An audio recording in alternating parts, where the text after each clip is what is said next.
அன்பான இனி உறவுகளுக்கு பாண்டியன் ஸ்டோரில் இங்கே கோமதி அவங்க ஆத்தா எல்லாம் புலம்பி தள்ளிக்கிட்டு இருக்காங்க இல்லையா. நம்ம ராஜியும் மீனாவும் என்னக்கா அண்ணி இப்படி அம்மா இப்படி கேட்டாங்க, அதான் அத்தை பாவம் இப்படி கேட்பாங்கன்னு நினைக்கவே இல்லை, நம்ம ரெண்டு பேரும் ஏதாவது பொய் சொல்லியிருக்கலான்னு கேட்குறாங்க. விடுக்கா, நம்ம தான் படிச்சிருக்கோம்ல, நானும் டிகிரி நீங்களும் டிகிரி நீங்களும் வேலை பார்க்குறீங்க, நம்ம என்ன பொய்ய சொல்லிட்டோம் அப்படின்னு சொன்னோன்னே மீனா பார்க்குறாங்க. நம்மக்கிட்டலாம் எந்த ஒளிவும் மறைவும் இல்லை, எல்லாமே நம்ம அத்தைக்கு தெரியும் மாமாவுக்கு தெரியும், நம்ம வீட்டை விட்டு வந்தது மட்டும்தான் நம்ம தப்பு, அதுவும் தான் இப்போ ஊர் உலகத்துக்கே தெரிஞ்சு போச்சு, நீயுமே எல்லா உண்மையும் சொல்லிட்ட, அப்புறம் என்ன ராஜி.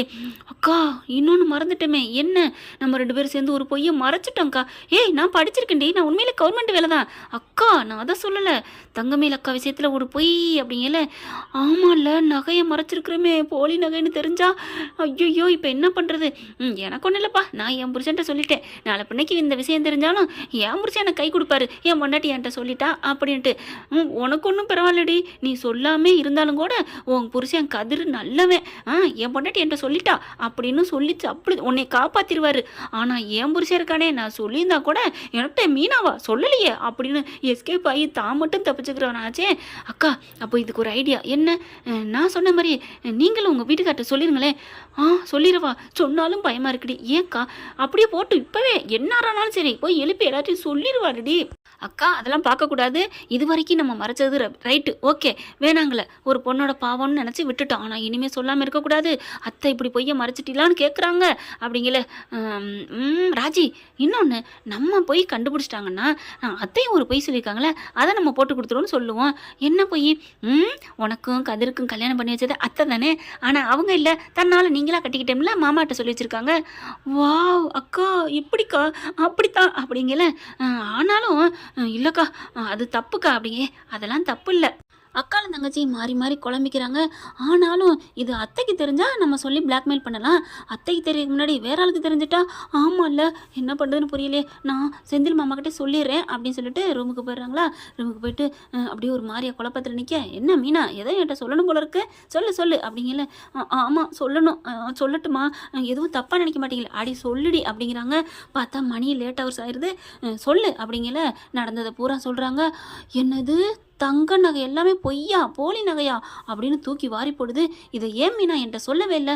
இல்லைங்க பாவம் அக்கா அழுதாங்க இல்லையா, என்னடி அக்கா சொக்கான்னுக்கிட்டு எவ்வளோ பெரிய ஃப்ராடுத்தனம் பண்ணியிருக்காங்க, 80 பவுன் நகையை பொய், ஐயோ சொல்லாமல் மறைச்சிருக்காள், எப்படி தெரியும், எங்களுக்கு எப்போவோ தெரியும், இது சரிப்பட்டு வராது, தள்ளு அப்படின்னு எந்திரிக்கிறாரு. என்னங்க எங்கே போகிறீங்க, இந்த விஷயத்த நானா ஒளிவு மறைவே என்கிட்ட இருக்காதுப்பா, நான் இப்போயே போகிறேன். ஒளிவு மறைவு உங்ககிட்ட இருக்காதா, 10 லட்சம் கொடுத்து லஞ்சம் கொடுத்து தான் வேலை வாங்க நீங்கள், அதை நீங்கள் சொல்லவே இல்லையே உங்கள் அப்பா கிட்ட, அதான் எல்லாத்தையும் சொல்லியாச்சுல, அது மாதிரி இது அவங்க சொல்லிக்குவாங்க, நீங்கள் இப்போ வேணாங்க அப்படின்னு எவ்வளோ சொல்கிறாங்க.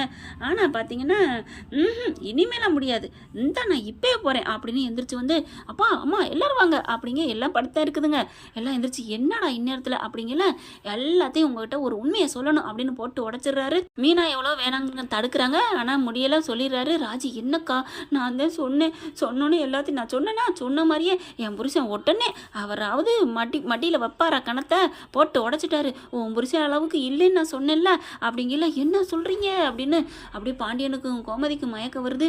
ஏங்கடி இதை மறைச்சிங்க அப்படின்னு 2 பேரையும் போட்டு அடிக்க, அத்தை விடுங்கத்தை, நாங்கள் என்னத்தை பண்ணுவோம், ஒரு பொண்ணு வாழ்க்கைன்னா யாராக இருந்தாலும் பொய் சொல்லத்தானே செய்வாங்க அப்படின்னு சொன்னேன். என்னது பொண்ணு வாழ்க்கை, என்னடி எதடி சொல்கிறீங்க, இல்லை ராஜி வாழ்க்கையெல்லாம் பாவம்னு நீங்கள் நினச்சிங்கல்ல, ஆஹா பொட்டாலே நங்குறத்தை அப்படின்ட்டு, இங்கே பாருங்கடி அத்தை மனசாட்சியை தொட்டு பாருங்களேன், பொண்ணு வாழ்க்கைனா எல்லாருக்கும் இறக்கம் இருக்கும் தானே, புருஷன்கிட்ட கூட சொல்ல மறைப்பாங்க, அப்படித்தான் நானும் என் புருஷன்ட்ட மறைச்சேன், புருஷன்ட்ட சொல்ல மறைப்பாங்கன்னு பாண்டியன்ட்ட மறைச்சதை போட்டு காமிக்கிறாங்களாம் அப்படின்னு நாசுக்கா.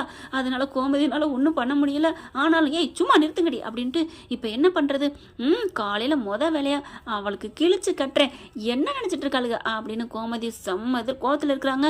தூங்கவே இல்லை, காலையில் விடியுது, ராஜி மீனா கோலம் போட போகிறாங்க. அங்கே பார்த்தீங்கன்னா பாக்கிய வீட்டில் செம்மதில் இருக்காங்க.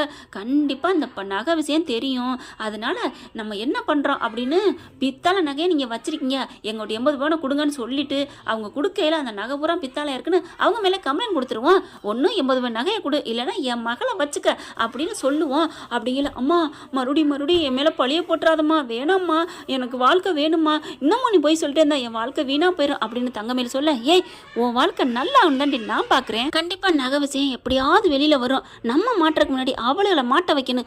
என்னம்மா சொல்ற பாக்கியா அப்படின்னு புரிச்சாங்க கேட்க, ஆமையா என் மகளை வாழ வைக்க மாட்டேன்னு சொல்லிட்டீங்க, அப்போ நாங்கள் போட்ட நகையை மட்டும் எதுக்கு வச்சுட்டு இருக்கீங்க, எடுத்து வீசி எறிங்கன்னு சொல்லுவோம், அவங்க கொடுப்பாங்க, அப்போ ஈன்னு காமிக்கும், என்ன 80 பவுன் நகையை வச்சுக்கிட்டு நீங்கள் பித்தாளையை போடுறீங்களா அப்படின்னு கேட்பான்.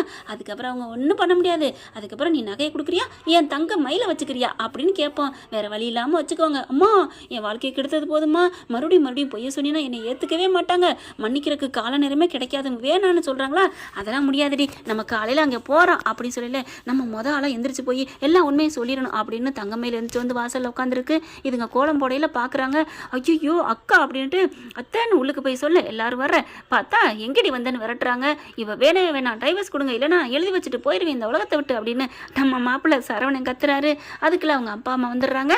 அப்போ பார்த்து நீங்கள் என் பிள்ளைய வேணாங்கிறீங்கல்ல, அப்போ எங்கள் 80 பவுன் நகையை கொடுங்க அப்படிங்கிறாங்க. என்னது 80 பவுன் நகை, யாருக்கு வேணும் ஒரு நகை அப்படின்னு கொண்டாந்து தூக்கி எறியா, அதை அப்படியே எடுக்கையில் பிளானை போடுதுங்க. அம்மா வேணாமான்னு தங்கமேல் எவ்வளோ சொல்லுது, சும்மா இருடி உன் வாழ்க்கையை என்ன நினச்சிட்டு இருக்க அப்படின்ட்டு, என்னம்மா பூரா நகையும் பித்தளையா தெரியுது, என்னது பித்தளையா, நீங்கள் போட்ட நகை தான், நாங்கள் போட்டது தங்கம், அவ்வளவும் என்ன நினச்சிட்டு இருக்கீங்க, என்ன ஏமாத்துறீங்களா அப்படின்னு அந்த திட்டத்தை அவுத்து விட, உடனே அதெல்லாம் இல்லை பூரா நீ போட்டது பூரா பித்தளை நகை தான் அப்படிங்கல தங்கமேல் எவ்வளோ கெஞ்சுது.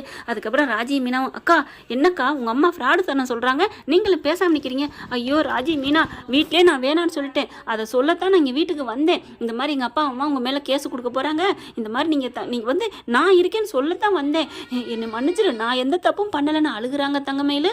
போலீஸுக்கும் தகவல் சொல்லிடுறாங்க, போலீஸும் வந்துடுதுங்க. என்னையா பிரச்சனை அப்படின்னு கேட்குறாங்களா. அடுத்து பார்த்தா அவன் கதிர் கரெக்டாக பாயிண்ட்டை பிடிக்கிறாரு. சரிங்க உங்கள் வீட்டில் கஞ்சிக்கே வழி இல்லைன்னு சொல்கிறீங்க, 80 பவுன் நகை எப்படி வாங்கினீங்க, ஏது காசு, என்ன சம்பாரிச்சிங்க, எந்த கடையில் வாங்கினீங்க, எல்லாத்தையும் பில்லு கொடுங்க பார்ப்போம் அப்படிங்கிற போலீஸ்காரங்களாம். ஆமாம்மா அவர் சொல்கிறது சரிதானே, எங்கே வாங்கினீங்க, எப்படி வருமானம், அது வந்து ஊரை சுற்றி கடை இருக்குது, வீடும் வாடகை கொடுக்கல, கடை பூரா அந்த நகைக்காக வாங்கினதா, ஓ இந்த நகைக்காக வாங்கினீங்க, எவ்வளோ கடை வச்சுருக்கீங்க, என்ன ஒரு 1 லட்சம் வச்சுருப்போம், அப்போ 1 லட்சத்தில் இந்த 80 பவுன் நகை வாங்கினீங்களா அப்படிங்கல, என்ன விலை விற்கிது, இப்போ தானே விலை விற்கிது, அப்போல்லாம் கம்மி தான், எப்போ அப்போ வந்து என்ன 1000 ரூபா வித்துச்சா ஒரு பவுனு, ஐயோ மாட்டிக்கிட்டோமா அப்படின்னு பார்க்குறாங்களா. இங்கே பார் ஒழுங்கு மரியாதை ஓடிடுங்க அப்படின்னு போலீஸ்காரவங்க பாக்கியத்தை திட்டிடுறாங்க. தங்கமேல் என்ன பண்ணுது, ஐயோ போச்சே உள்ளதும் போச்சே அப்படின்னு சொல்லி அழுக ஆரம்பிக்குது. மாமா நான் அந்த வீட்டை விட்டு போக மாட்டேன் மாமா அப்படின்னு அழுக, சி வாயை மூடுறி, நல்ல ஒரு போர்ட்டண்டிக்கு பிறந்த புள்ள நீ இனிமேல் நீ நிற்கக்கூடாது அப்படின்னு சொல்லி துரத்தி விடுறாங்க. ஒன்றும் பண்ண முடியலைங்க, வந்த போலீஸே பேசாமல் கம்முன்னு போயிடுறாங்க. தங்கமேல அப்பா அம்மா கத்துறதை பார்த்துட்டு இன்னைக்கு ஒரு வேட்டை இருக்குப்பா அப்படின்னு சக்திவேலும் குமாரும் வராங்க. பார்த்தா அதுக்குள்ளே சண்டை முடிஞ்சு அவங்க பாட்டு கிளம்பி போயிட்டு இருக்கிறாங்களா.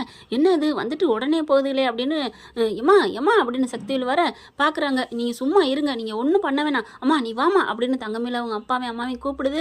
ஆனாலும் பார்த்தீங்கன்னா இருடி அப்படின்னு சொல்லல, அம்மா வர்றியா இல்லையா அப்படின்னு சொல்லிட்டு கோவத்தோட ஆத்தாளை அப்பனை இழுத்துட்டு போகுது. அதுக்கப்புறம் அப்பா எனக்கு இவ வேணவே வேணாம்ப்பா அப்படின்னு சரவணை ஒத்த கால நிற்கிறாங்க. கண்டிப்பாக நீங்கள் ஒரு வக்கீலை பார்க்குறீங்க, எனக்கு இந்த வேணவே வேணாம் அப்படின்னு சரவணை அடித்து சொல்லிடுறாங்க. செந்தில் இருந்துட்டு, அப்பா நான் இருக்கேன்ப்பா உனக்கு, நீ ஏன்டா நீ இப்பெல்லாம் பேசிகிட்டு இருக்க, நாங்கள் எல்லாம் இருக்கோம், உன்னை நான் விட்டுற மாட்டேன், அந்த ஃப்ராடு குடும்பம் நமக்கு வேணவே வேணாம் அப்படின்னு அடித்து சொல்கிறாங்க. ராஜி மீனாவும், அப்பாடா இப்போ தான் நம்ம மனசில் இருக்க பாரமே குறைஞ்சிருச்சுக்கா, நல்ல விளக்கா சொல்லிட்டோம் அப்படின்றதுக்குள்ள எங்கடி குறைஞ்சிச்சு, கோமதி வருது, எல்லாத்தையும் மறைச்சிட்டி இல்லடி, உங்களை நான் இப்போ சும்மா விட மாட்டேடி அப்படிங்கிறாங்க. அத்தை மன்னிச்சுக்கோங்க அத்தை, நாங்கள் வேணுக்கெல்லாம் பண்ணல அத்தை, பாவமாக இருந்துச்சு அத்தை அக்காவை பார்க்க, அதனால தான். யாருக்குடி அக்கா, இனிமே அவளை பற்றி நீ அக்கான்னு சொல்லக்கூடாது, அக்காவா சொக்காவா அப்படிங்கிறாங்க. அதுக்கப்புறம் குழலி பார்க்குது, நான் கிளம்புறேம்மா அப்படின்னு சொல்லல, ஏண்டி நாங்கள் கூப்பிட்றப்ப நீ வந்துரு, நான் வந்துடுறேம்மா நீ கவலைப்படாதம்மா, நான் என் பிள்ளையெல்லாம் கூட்டிகிட்டு வந்துடுறேன், என் புருஷனை கூட்டிகிட்டு வரேன், நான் இருக்கேன் சரவணா நீ கவலைப்படாதா, அக்கா இருக்கேன்டா அப்படின்னு சொல்லி ஆறுதல் சொல்லிட்டு கிளம்புறாங்க. ஓகே ஃப்ரெண்ட் பார்க்கலாம், இப்படி தான் போகலாம். தேங்க்யூ.